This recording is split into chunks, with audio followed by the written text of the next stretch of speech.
কেমন আছেন সবাই? আপনাদের সকলকে স্বাগত জানাই চ্যানেল রূপা মুখার্জিতে। জয় কৃষ্ণকালী মায়ের জয়। কৃষ্ণকালী মায়ের আশীর্বাদ আমাদের উপর এভাবেই বর্ষিত হোক। কৃষ্ণকালী মা পরম কৃপাময়ী, একথা আমরা সকলেই জানি। আজ অবধি যা যা মিরাকেল ঘটেছে সেগুলো তো মায়ের আশীর্বাদ ছাড়া সম্ভব নয় না। মঙ্গলা দেবী তো এগুলো করাননি। হ্যাঁ, অনেকে বলে থাকেন যে তিনি তন্ত্রমন্ত্র করেন, অঘরীদের কাছে যান, এই করেন সেই করেন। তো এই বিষয়ে উনি ইতিপূর্বে বলেছেন নিজের অবস্থানের কথা।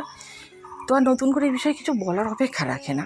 তবুও মাঝে মাঝেই আমরা যারা কৃষ্ণকালী মায়ের ভক্ত অন্তত চেষ্টা করি মায়ের মহিমা প্রচার করার এবং মঙ্গলা দেবীকে অনৈতিক আক্রমণের হাত থেকে বাঁচানোর। তো তারা আমরা ভাবি যে হ্যাঁ, মা সত্যিই পরম কৃপাময়ী, তাই মাকে আলাদা করে কিছু বলার দরকার নেই, বা আপনার মঙ্গলা দেবীকে আটকে ধরেও কিছু আলাদা করে বলার দরকার নেই। আপনার যা দুঃখ কষ্ট ক্লান্তি যন্ত্রণা পাওয়া চাওয়া সব কিছুই মা জানেন। আপনি তো বাড়ি থেকেই মায়ের নাম নিচ্ছেন, তাই না?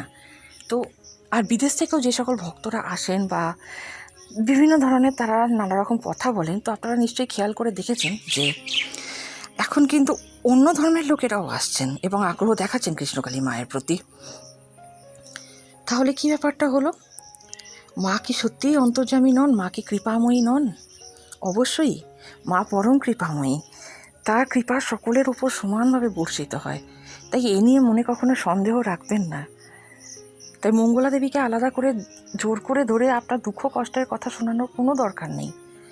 মা সব জানেন, মায়ের কৃপা সব সময় সকলের ওপর হয়। যে দিতে পারে তারও হয়, যে দিতে পারে না তারও হয়। তাই মায়ের উপর ভরসা রাখুন, মা কখনো পক্ষপাতিত্ব করেন না।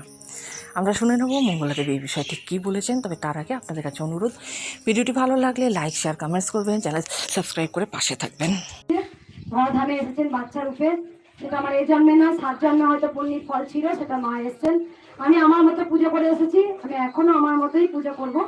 আর সকল ভক্তগণকে বলি, আমি জানি এখানে কাতারে কাতারে ভক্ত, লাখো লাখো ভক্ত মায়ের কাছে আসেন, তারা উপকার পেয়ে আসেন, নাম জপ করে। আর জেনে গেছেন খালি হাতে এলে ভরা হাতে যাবেন।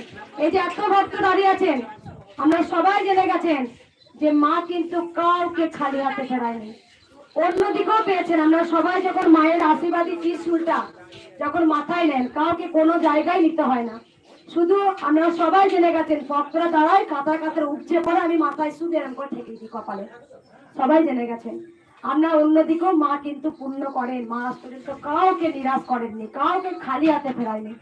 যারা এসছেন একদিকে যে আশা নিয়ে এসছেন সেটা একটা পূর্ণ হয়নি, মা অন্যদিকে পূর্ণ করে দেয়। যে মুখ দিয়ে একবার জয় কৃষ্ণকালী মায়ের নাম জপ করেন, মা তাকে কিছু না কিছু দেয়, এটুকু জানবেন। আর জন্ম মৃত্যু, যদি আমার কালকে মৃত্যু লেখা থাকে তো মৃত্যু হবে, আজকে যদি লেখা থাকে তো হবে। মৃত্যুটা কেউ আটকাতে পারবেন না। যদি আমার মৃত্যু লেখা থাকে তাহলে মৃত্যু হবে, বুঝতে পেরেছেন? সবাই কষ্ট করে একটু দাঁড়াবেন, কেউ তাড়াহুড়ো করবেন না, মুখে কোনো আওয়াজ হবে না, কারণ আপনার মুখে দুঃখের কথা বলতে হয় না। মা হচ্ছে অন্তর্যামী। আপনার কি নিয়ে এসেছেন, কি আশা নিয়ে এসেছেন, কি জন্য এসেছেন, মা সবাই জানেন, মা জানেন কথাটা। আমি শুধু কপালে ত্রিশূল ঠেকাবো, আপনারা একে একে একে বেরিয়ে যাবেন।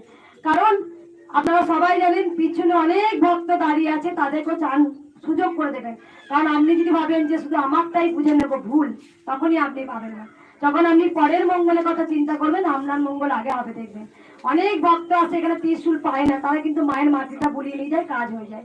মায়ের স্থানে এসেও কাজ হয়, কারণ সবাই যেন মা চলন্ত, মা জীবন্ত, মা সবাইকে কিছু না কিছু দিয়েছেন। আর আমি কিচ্ছু শুনবো না, দেরি হয়ে যাবে প্রচুর। আমি বলে দিই মাকে পুজো করে নিই, শুনতে পেয়েছো ভক্তরা? মায়ের পুজোটা করিনি, একটু তোমরা দাঁড়াও, এতক্ষণ আমার জন্য কষ্ট করেছো। কাল থেকে লাইন দিচ্ছ না তোমরা? কাল থেকে দেখি দাও একবার, কাল থেকে লাইন দিচ্ছ? কটা থেকে? কাল কটা থেকে? এখানেই ছিল মন্দিরে? আমি জানি কাল থেকে লাইন দেন, ভক্তরা পাবেন না বলে। যাই হোক, কালকে জামাই ষষ্ঠী আছে, যদি একটু কেউ ভক্তরা রেস্ট দেয় আমাকে, একটু বিশ্রাম পাবো কালকে। আমরা জানি না, হয়তো আরো বেশি ভিড় হতে পারে, ছুটি পাবে হয়তো, জানি না মায়ের লীলা। তবে কৃষ্ণকালী মায়ের কাছে ভক্ত কোনোদিনই কমেনি। সোমবারেও প্রচুর ভক্ত আছে, মন্দির বন্ধ আমি ঘোষণা করে দিয়েছি যে প্রতি সোমবার মায়ের মন্দির বন্ধ থাকবে। কারণ ত্রিশূলটা কার? ত্রিশূলটা তো ওম নমঃ শিবায়ের, আর বারটা কার? সোমবারটা শিবের বার, হর হর মহাদেবের বার। ত্রিশূলটা তো মায়ের নয়, ত্রিশূলটা আসল কার? মা দেবী দুর্গাকে দিয়েছেন। তাই জন্য বলি না, ভগবান এক এবং অদ্বিতীয়।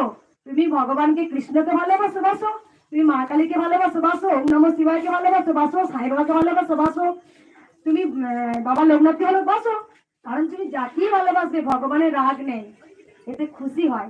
ভগবান এক এবং অদ্বিতীয়। আমি পুজো করতে করতে অনেক কিছু বুঝেছি, মা আমাকে অনেক কিছু শিখিয়েছে। আমি পেলেও মাকে ভালোবাসবো, না পেলেও মাকে ভালোবাসবো। অনেক ভক্ত আমাকে যদি বলে মা আমি যদি চাকরিটা পেয়ে যাই না আমি আবার আসবো, তাহলে তুমি ভুল বললে। মায়ের সাথে তুমি এগ্রিমেন্ট করে নিলে, কেন করবে? ও তুমি পেলে আসবে, তবে মা তোমাকে পরীক্ষা নিল, দেখবি তোকে দেবেই না, দেখবি এই কথা বলিস না। বলে মা তোমার জন্য মনস্য রূপ ধারণ করেছি, তোমার জন্য এই ধরাধামে আসতে পেরেছি, যতদিন বাঁচবো তোমায় ভালোবাসবো, তুমি দেবে তারপরে ভালোবাসবো। তাহলে তো আমরা মায়ের স্বার্থপর সন্তান হলাম। এটা করো না, মাকে ভালোবাসো জীবনে। আমি দেখো আমি কি করে মাকে পেলাম, সেটা আমার অনেক জীবনে অনেক কিছু আছে, যেটা মা যেটা আমাকে বলে। দেখবে কৃষ্ণকালী মায়ের যে এসেছেন ধরাধামে ছোট্ট বাচ্চা রূপে, নিজের নাম নিজেই নিয়েছেন। মায়ের মন্ত্র কি সবাই জেনে গেছেন, জয় কৃষ্ণকালী মায়ের জয়। যখন বেশিরভাগ ভক্তরা তো আসেনি কিন্তু এখানে, ওই যে নাম জপ করে রাখো, চোখে অ্যালার্জি গায়ে অ্যালার্জি ভালো।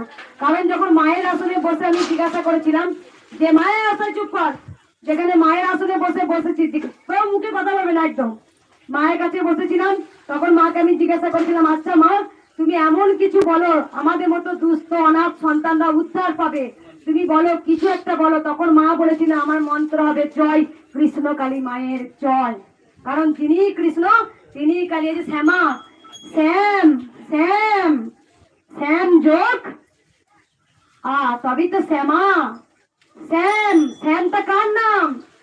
স্বয়ং গোবিন্দর নাম শ্যাম, শ্যাম থেকে শ্যামা। তাই সেই সর্বশ্রেষ্ঠ, তিনি সৃষ্টিকর্তা, তিনি জগৎ সংসারকে সৃষ্টি করেছেন। কারণ তাকে ডাকতেই হবে। আমরা যখন মনুষ্য রূপ ধারণ করি, যখন এই ধরাধামে আমরা আসি, তখন ভগবানকে বলে আসি হে ভগবান যখন আমরা যাচ্ছি তোমার নাম জপ করবো, তোমাকে ডাকবো, কিন্তু আমরা মোহর মধ্যে ঘুরে ফেরি। কোথায় গার্লফ্রেন্ড বয়ফ্রেন্ড স্বামী স্ত্রী টাকা পয়সা গয়না গাটি মা বাবা এই চাকরি বাকরি ব্যবসা বাণিজ্য, আমরা এই মোহটাতে ঘুরে ফেরি। আর তখনই আমরা গোবিন্দকে ভুলে যাই। আর তখন গোবিন্দ পরীক্ষা নিয়ে দেখে, তোমাকে আরো দুঃখে ফেলে। যারা ভালো হয় তাদের জীবনে সবসময় দুঃখে হয়। কারণ অর্জুন দেখবে অনেক দুঃখ, সত্যবাদী যুধিষ্ঠির অনেক দুঃখ করেছেন। ভগবান স্বয়ং শ্রীকৃষ্ণ নিজে জ্বালা কষ্ট যখন মনুষ্য নারায়ণ থেকে যখন তিনি এই ধরাধামে এসেছিলেন, ওনাকেও অনেক কষ্ট ভোগ করতে হয়েছে। মা বাবাকে কারাগারে বন্দি রেখেছিলেন বাসুদেবকে। ঠিক তাই আমাদের জীবনও তাই।